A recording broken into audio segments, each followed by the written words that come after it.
Welcome to WZZM 13 Healthy You. I'm Valerie Lego. If you were to look back at the last year, what would you remember? For one West Michigan woman, 2008 will be a year that changed her life twice. It was the year Jessica Stone chose to go deaf in order to save her life. But then, in a miraculous turn of events, something unexpected happened. Jessica has a disorder called neurofibromatosis, or NF. It's a genetic condition that causes children and young adults to grow tumors throughout their bodies. For most, it means a lifetime of surgeries to remove the tumors that are life-threatening. At 22 years old, Jessica Stone had more than 20 surgeries to remove those tumors with little effect on her life. But one started growing on her brainstem, and it forced her to make a choice most of us could never imagine. Jessica's always, she's the fun one, but she's always been slightly an odd duck. Words only a mother could speak. I mean, that's how we refer to her in the family, and it's, it's with love. 22-year-old Jessica Stone is the quirky one, the middle child, the one whose positive attitude can pull the family through just about any crisis. Things were just always a little bit different and a little bit harder for her. And then once she got diagnosed, we're like, this is all making sense. Diagnosed at 15 with neurofibromatosis, or NF. The diagnosis was, pretty much a kick in the gut. After all, your teenage years are supposed to be spent thinking about boys and dreaming of the future. Instead, Jessica was having surgery to remove tumors from her head, her hand, her arm, her side, her esophagus, and those are just the ones that had to come out. So a lot of the tumors, you just let them, I mean, they're not doing any harm to you. Doctors think Jessica still has about 20 tumors in her body, but right now, one is forcing her to make a life-changing decision. I constantly have pressure on my eyes. The cause is a large tumor growing on Jessica's brainstem. They said if I wait, it'll be more of a life and death situation. So I don't want to go there. I'm like, let's do it. But this decision will cost Jessica her hearing. Someday I'm going to be able to listen to my iPod or, go to the movies without, open caption or anything like that. And that day is almost here. It's the final day before a surgery that will silence Jessica's world. And I'll still remember the sounds, like my dog barking or snoring or whining or whatever he does, just little noises like that. Oh, you love your back scratch. Music is the hugest thing to me. She's been chronicling her final moments. One last trip to the beach, one final video blog. At a loss for emotion. Freaked out, actually. to be very blunt, freaked out. And one final playlist. Nora Jones, Paolo Nutini, John Mayer. Before she's deaf. I know there will be a lot of crying. Kept looking backward. But Jessica, the can-do kid, is trying to embrace her soon-to-be new way of life. She's learned to sign the words to her favorite song, and she's chosen it as the last one she'll ever hear. All we are, we are. All we are, we are. And every day is a start, it's something beautiful. For us as parents, we can't do one thing about this. I mean, we just have to sit here and watch it happen. It will never be okay, but we're going to make it work for us and for our family. Imagine knowing you will never hear again. It's what Jessica is about to face. Her story continues next.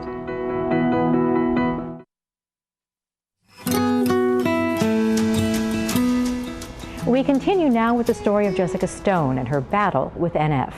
Jessica is on her way to the University of Michigan Hospital to have an operation on her brainstem that is forcing her to make a life-changing decision. It's 6 a.m., and Jessica and her mom are waiting in the surgery prep area at the University of Michigan Hospital in Ann Arbor. I think we all are running on about 2 hours sleep. They stayed up most of the night talking and laughing and savoring every last moment. As final minutes tick by, Jessica listens to her iPod, carefully choosing the last song she'll hear before her world goes quiet. We're saying bad day today, but good day tomorrow. The stress of the morning is already beginning to show as the reality of losing her hearing begins to set in. The surgery is expected to take 12 to 18 hours. Jessica's family gathers to wish her well, and she hears for the last time her mother say those 3 comforting words. I love you. Don't rain. And with iPod in hand, she listens to her final song. In the end, nothing stays the same. And in the end, dreams just scatter and fall like rain. Both the size and the location of Jessica's tumor greatly concern University of Michigan neurosurgeon Gregory Thompson. Sometimes when you take out these very large tumors and there's any swelling, it can close off that pathway through the posterior fossa where the tumor was, and the fluid can accumulate inside the brain above the tumor and cause pressure and be very dangerous. It takes nearly an hour before he and his team are able to safely expose Jessica's brainstem. They've passed one hurdle. The tumor was about the size of a lemon, and it had pushed it over a good 2 centimeters. Despite its size, the tumor is not causing significant brain pressure. Now comes the long process of removing the tumor piece by piece. Exhausted, Jessica's family continues to wait for any news. It's just that what if, what is her quality going to be now that she made this decision, and now we're going to live with it. So, and there's no going back. So they move forward, practicing their new language. Finally, after nearly 13 hours, Dr. Thompson arrives with unbelievable news. We got to the end and she still had a hearing wave. So, yeah. It would be, near miraculous. It's a chance. Yeah. So our hearing people checked it over and over. I've never seen anything like it. Could it be that Dr. Thompson and his team have done the impossible and saved some of Jessica's hearing? She's got about a 50% amplitude of what she had. Yeah. I need more than that. Yeah. It's gonna be a Go hard figure, thing. Jessica. Yeah. Still groggy, Jessica is transported to ICU. Her mom is anxious and looking for any sign that her daughter can hear. Tired? But Jessica is unresponsive. Dr. Gregory says Jessica will need a hearing test to determine whether any hearing can be restored. The day has been an emotional roller coaster ride for Jessica's family. I was a little disappointed because I was kind of hoping she might do something, but she's not going to sit up and say, "Hey, Mom," it's like, "How are you?" But we'll wait. Time, morning, maybe we'll tell more. The next day, surrounded by her mother and sister, You okay? it's Jessica's first conversation without sound. Pain. Yeah, pain. A lot or little? 8. You look good. Thank you.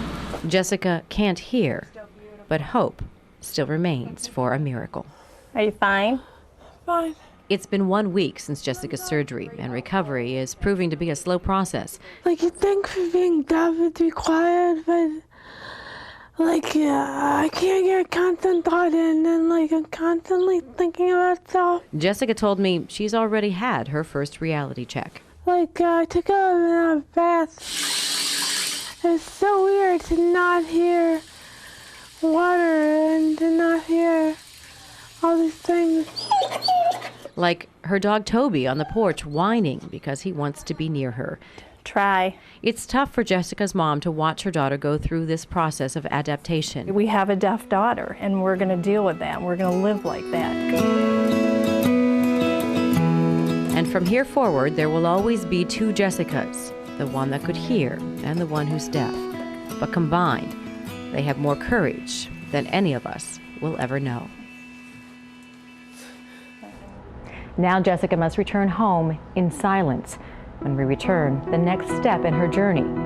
Could it be that her deafness won't last forever?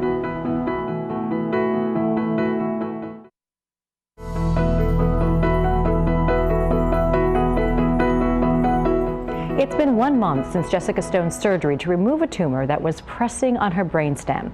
Removing it would almost certainly mean she would be deaf for the rest of her life. But to the amazement of her surgeon, They were able to save a hearing wave. We continue her story now as she visits a hearing specialist in Ann Arbor to find out if there is a chance she may hear again. Like, I have an easier time explaining stuff. It's exactly 1 month since the surgery that resulted in Jessica becoming deaf, and she is back at the University of Michigan Hospital, but this time she's anxiously waiting to see the hearing specialist. And she's sort of made the stand, I'm not going to let NF be my life, and so whatever we get out of today is going to be great. It seems the one thing that's remained unchanged is Jessica's positive attitude and her sense of humor. I'm really getting used to being deaf. I blow dry my hair. I don't have to listen to the racket. I don't have to listen to the kid next door play the trumpet. It's good. Writing out the questions is still the best way to communicate with Jessica, and while the sign language is coming along, Today. Yeah. Excited? Yeah. Yeah. it's slower than what Jessica's mom, Cindy, would like. When there's more than 2 people in the room and conversations just take off, then I feel bad because she's not really part of it. So I don't know how, I'm working on that. Soon the wait is over and Jessica is ready for the baseline hearing test that will help determine if there is hope for cochlear implants. Faint or quiet or soft, or if they sound distant, go ahead and press if you hear something. After a few final instructions, it's time for the test. The tone sounds, but Jessica doesn't hear it. Despite what seems to be disappointing news, she explains that she felt some sensations. For some of the lower frequency sounds, you get more of a sensation, more so than in auditory detection of the sound. So it's more or less a vibration that she was feeling. And once again, there is a glimmer of hope. Hi, Jessica. Next stop, a consultation with Dr. Hussam Al-Kashlan, an otolaryngologist at the University of Michigan.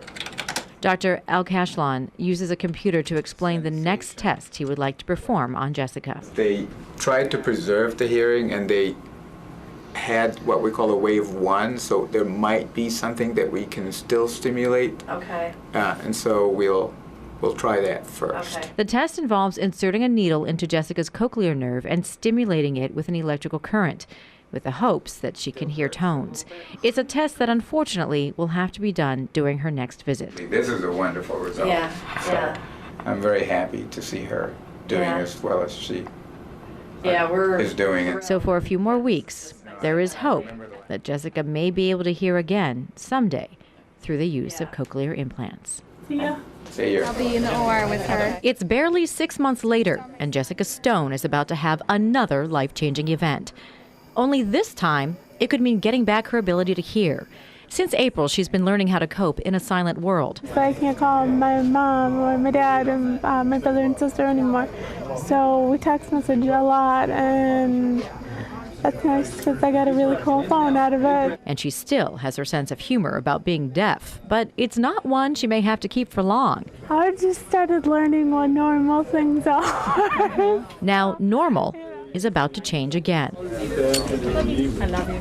As she's wheeled to the operating room at the University of Michigan Hospital, Dr. Al-Kashlan, a University of Michigan otolaryngologist, will insert Jessica's cochlear implant. A place has to be created for the implant on Jessica's skull. We then create a little window from the mastoid into the middle ear where the little hearing bones are, and also where the entrance into the cochlea, which is the hearing organ. Then the electrode is threaded into the cochlear nerve. There has to be careful monitoring of the facial nerve, because if it's damaged, one side of Jessica's face could droop for the rest of her life. The entire operation takes about 3 hours, and it's one Dr. Al-Kashlan is very optimistic about. It was an amazing, actually, with this big of a tumor that she had, that we were able to preserve one of the waves of the hearing nerve. But she'll have to wait at least a month before she knows if she'll be able to hear her mother say, "I love you" again. She chose to lose her hearing in order to save her life, but her loss may not last much longer. Up next, the next chapter in Jessica's story as she comes one step closer to regaining the ability to hear.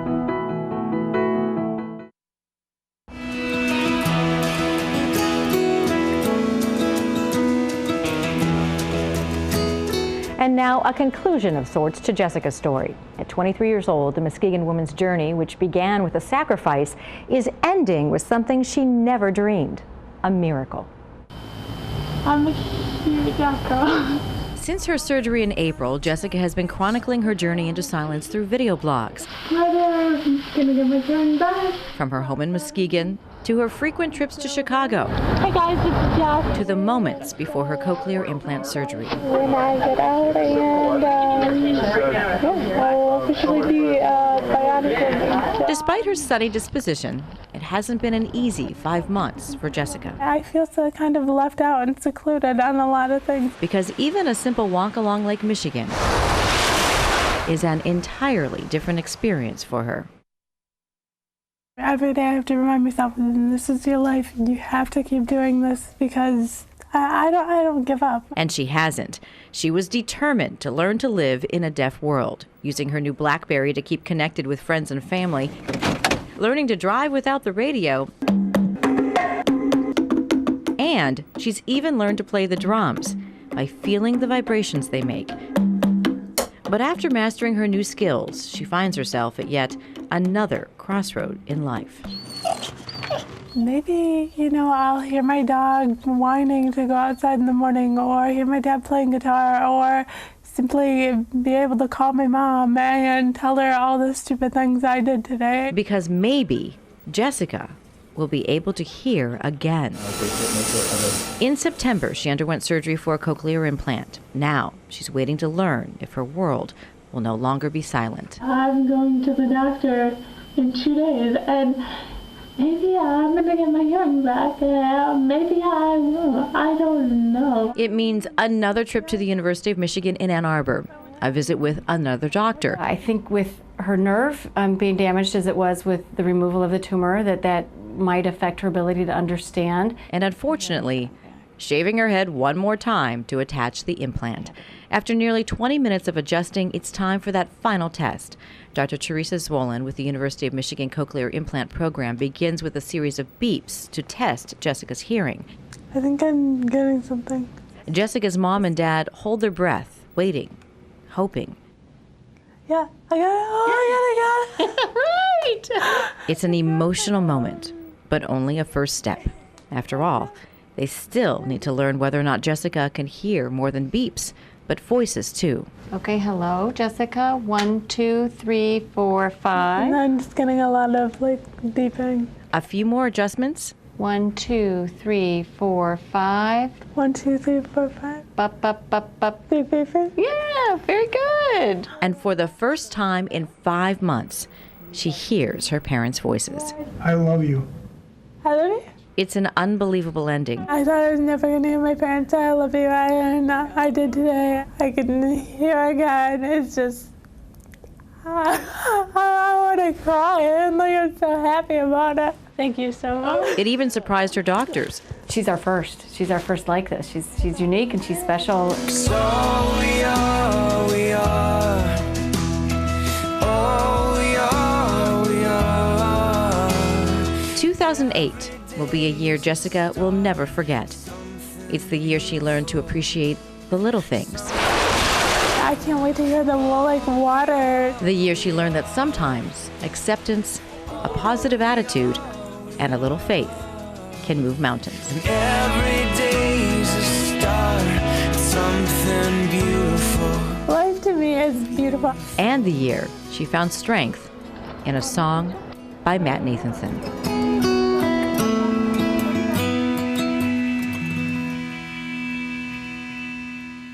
Jessica describes the sound she hears like Rosie the Robot from the Jetsons. She already has plans for her future, including becoming a patient advocate for neurofibromatosis. Remember, you can find more on Jessica's story by going to WZZM13.com. Just click on WZZM13 Healthy You. Thanks for joining us, and remember, a better life starts with a healthy you.